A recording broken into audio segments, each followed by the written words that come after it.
In this module, we're going to talk about group supervision, really how to organize the call, work with time management, work with co-facilitators, and how to use the process note as a tool for really enhancing the supervision experience.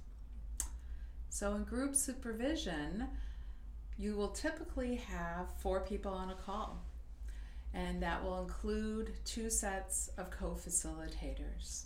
So they are all going to give you process notes, and we'll come back to that, but we want to talk about first how you set up that first supervision call and really help people. One, you might not know them. In fact, many of our supervisors haven't met the people that they're supervising. So in that first call, to have a brief introduction and really help people talk about what their goals are for supervision, to really hear what their expectations are, maybe even ask about past experiences. You really want to know where they're coming into, and then also for you to give a framework of what our model of supervision is.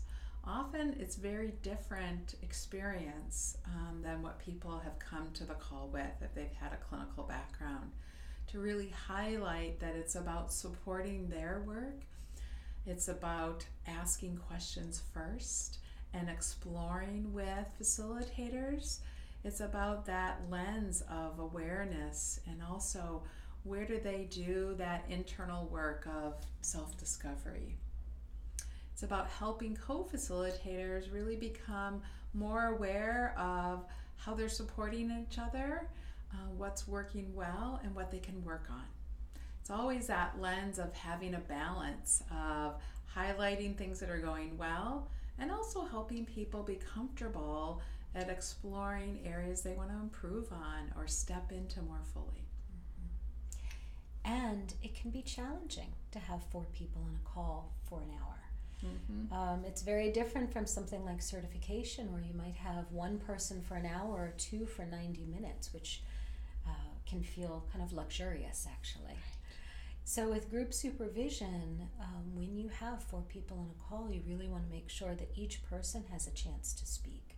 It's essential, no matter how much is going on.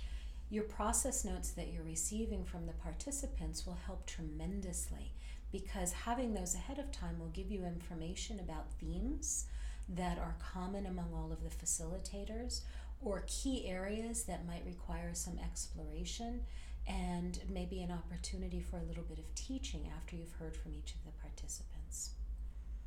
It's really important to set it up that this is important to be very mindful, especially if it's just a telephone call where you can't see the other person. You want to set some guidelines at the start of that everyone, as Amy said, will have a chance to speak and share, but we're also listening and feeling our experience on the call. And as the supervisor, you want to ask about that. So if one dyad, 2 sets of, or 1 set of co-facilitators is sharing, there might be a teaching point that you ask everyone in the call to check in about. So that's one way to keep that energy and engagement, so people are really present and with you.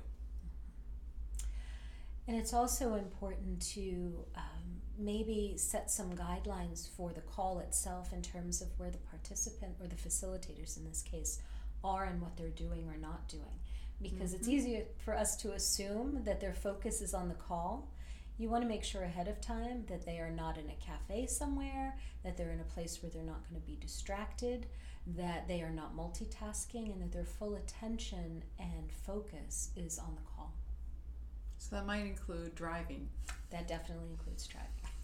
And I know myself, I've done supervision calls where I've shared ahead of time that I'm in my car in a parking lot sitting, and depending on what season it is, the air conditioning or the heater might be going, but really kind of acknowledging where you are and what do you need to be prepared as a faculty supervisor and for the people showing up on your calls. And you want people to take this seriously, and it's okay to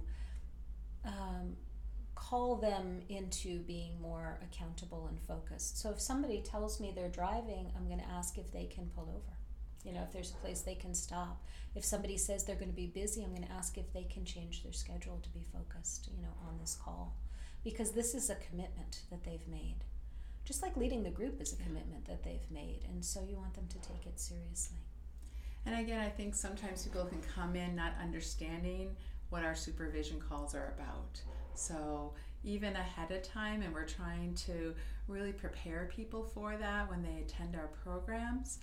But it's important to really set that guideline from the start. And I think as people start to feel the connection and benefit, their engagement and their ability to set some boundaries and limits to fit it into their very busy schedules improves. And in terms of some practical nuts and bolts for navigating this, I was thinking about that idea of themes. Yeah. You know, it can be helpful to name that you saw certain themes, some commonalities in the process notes amongst everyone, and to be able to explore it, to be able to say, you know, I want to spend a little bit of time talking about check-in. It seemed like in all of the groups, there was a lot of emotion that came up. So let's talk about how you might navigate it, how you did, and what are some of the things to think about. And so it's a way to kind of frame it that then is of benefit to all of the people on the call.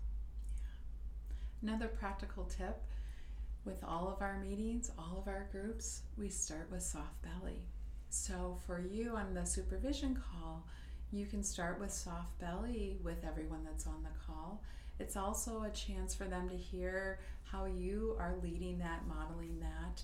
As you meet as a supervision group, you can have other people lead soft belly as an opening meditation. A very brief one, but that's important to help everybody just be able to be more mindful and relax as you step into supervision. And then to end with a brief closing, you know, and that might be another breath. It might be a takeaway from the supervision session.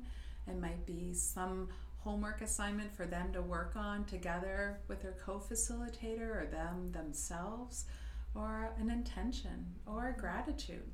So there's lots of ways to bring in that sense of connection to your call and accountability. Pause. Scroll. Scroll. Did we cover everything? I don't know. Let's look. We got the themes speaking. That was good. I think the thing about that we didn't write about there. Looks great. Okay. Yeah. Perfect. The The That's the last themes. thing. Or the